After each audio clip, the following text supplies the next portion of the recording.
3 a.m. Pyongyang International Airport, special hangar. I was alone. White Dragon 1, the Supreme Leader's personal aircraft. I was inspecting the ceiling panels and checking the wiring. Kang Tae-min, 38 years old. They called me the nation's top aviation engineer. My flashlight beam hit the ceiling structure, and that's when I saw it. A small device not listed in any maintenance manual. A black box with a blinking red LED. What is this? The moment I reached out to touch it, the hangar door burst open. Two men in state security uniforms rushed in. I instinctively switched off my flashlight. Sector 7 lockdown. Immediate lockdown. The radio crackled through the hangar. I quietly climbed down from the ceiling and pretended to pack my tools. My heart was pounding like crazy. That night, I couldn't sleep. The device I'd seen was definitely an audio surveillance system. They were wiretapping even the high-ranking officials. Who served the Supreme Leader? This regime trusted no one. Not even those closest to power. 3 days later, my colleague Park Sung-hoon disappeared. Where did Comrade Park go?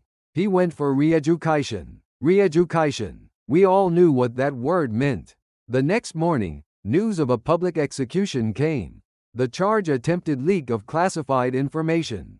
I knew Sung-hoon hadn't done anything. He was just suspected. In this system, suspicion alone was enough. That evening, I overheard two state security agents talking in the bathroom. Kang Tae-min is next. When? Within a month. We'll process him after his overseas trip. My blood ran cold. After the trip meant they'd arrest me when I returned. Along with my family. Walking home that night, Pyongyang's streets felt strange. The home where my wife Sun-ah and my 11-year-old son Woo-jin waited for me. How could I protect them? Dad, I did a presentation about my hero father at school today. Woo-jin ran up and hugged me. I couldn't say anything. Honey, what's wrong? You look pale. Sun-ah looked at me with worried eyes. Nothing. Just tired. That night, I carefully broached the subject with Sun-ah. What if I had to go somewhere else? What are you talking about? Why so suddenly? Just hypothetically. Sun-ah stared at me and shook her head. We have a good life here. Don't think strange thoughts. I couldn't say more. Sun-ah had lived by conforming to this system. She wouldn't understand. 2 weeks later, the travel order came. A mission to Dandong, China, then Russia to receive aircraft parts. 2 state security agents would accompany me. The night before departure, I stroked Woo-jin's hair. Woo-jin, be good. Okay, yes, Dad, come back soon. Sun-ah followed me to the front door. Be safe. Woo-jin will be waiting. I will. I'll be back soon. It was a lie. I knew this would be our last goodbye. Dandong Hotel. My room was at the end of the 3rd floor. Corridor, with state security agents on both sides. Perfect surveillance. The first night, I didn't sleep. I looked out the window and made plans. The train to Russia left tomorrow afternoon. I had to move before then. 4 a.m. The corridor was empty. I carefully opened my door. Walking toward the emergency exit, I heard a voice behind me. Comrade Kang, where are you going? The agent from the next room. I smiled as naturally as possible. Just going for a cigarette. Can't sleep. Then I'll come with you. Perfect surveillance. Escape seemed impossible. That afternoon, while receiving parts at the Russian factory, I saw Mikhail.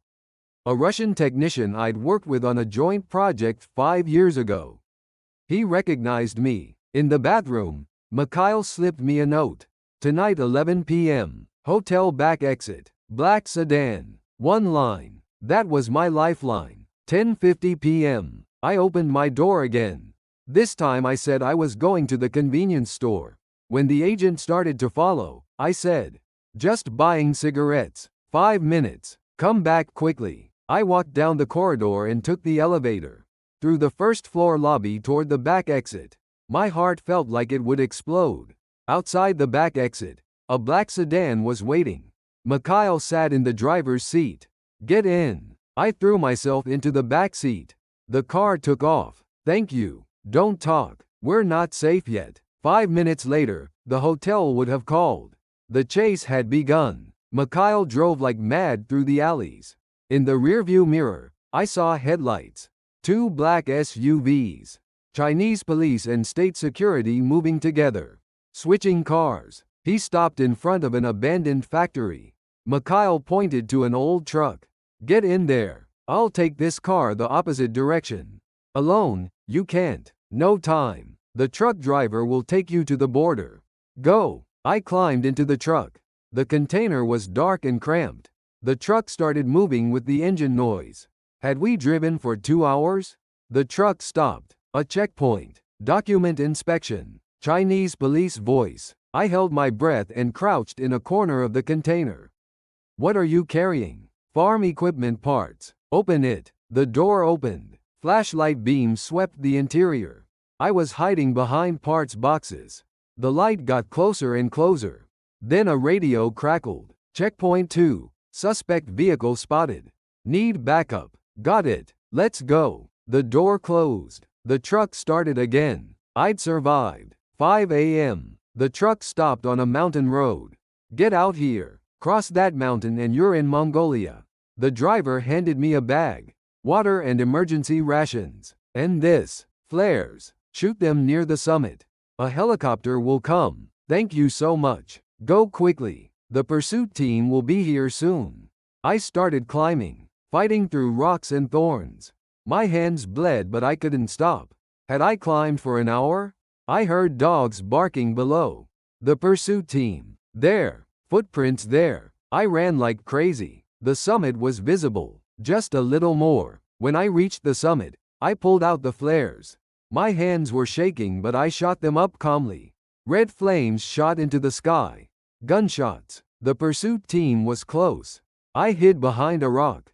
Come out. You're surrounded. Then I heard it from the sky. A helicopter. A Mongolian military chopper was descending. Here. Over here. I waved my arms. A rope came down and a soldier descended. Hurry up. I grabbed the rope. The helicopter ascended. Bullets flew from below but we were already high up. I'd survived. I really made it. Ulaanbaatar, Mongolia. Korean Embassy. I waited there for 3 days. Then I came to Seoul. National Intelligence Service interrogation room. Under cold fluorescent lights, I told them everything. White Dragon 1's surveillance system, internal structure, security systems. What about my family? The agent bowed his head. They've been transferred to a political prison camp. Your wife and son both. My world collapsed. I'd gained freedom, but my family was in hell. Is there any way to rescue them? We'll try, but it takes time. From that day, I prayed every day. Me, who never believed in God. Please protect Woo Jin and Sun Ah. 3 months passed. Then one day, the phone rang. Mr. Kang Tae-min, good news. My hands trembled. Your family crossed the border. They're safe. I collapsed right there. I cried. I'd never cried like that in my life. Incheon Airport. I waited in front of the arrival gate. The door opened and people came out. And I saw them. Woo Jin sat in a wheelchair, Sun Ah pushing it. They were both so thin. Woo Jin. I ran. I held Woo Jin. Dad. Woo Jin's voice was so small. Sun Ah looked at me. Tears streamed down. I realized your choice was right. When we were in that place. I'm sorry. I'm so sorry. No. We're alive now. Really alive. Now I work as an aviation security researcher in Seoul. And I testify for international human rights organizations. About White Dragon 1's surveillance system. The reality of political prison camps. The truth of that place. Sometimes I dream. Pyongyang's night streets. The hangar's cold air. And the colleagues I left behind. But I know my choice was right. Woo Jin goes to school now. His Korean has improved a lot. Sun Ah works at a bakery and has found her smile again. We're free, truly free, and I believe, someday the wind of freedom will blow through the Northern Federation too. The truth trapped in White Dragon 1 will be revealed to the world. Until that day comes, I'll keep speaking. My name is Kang Tae-min. I was White Dragon 1's engineer. Now I'm a free man.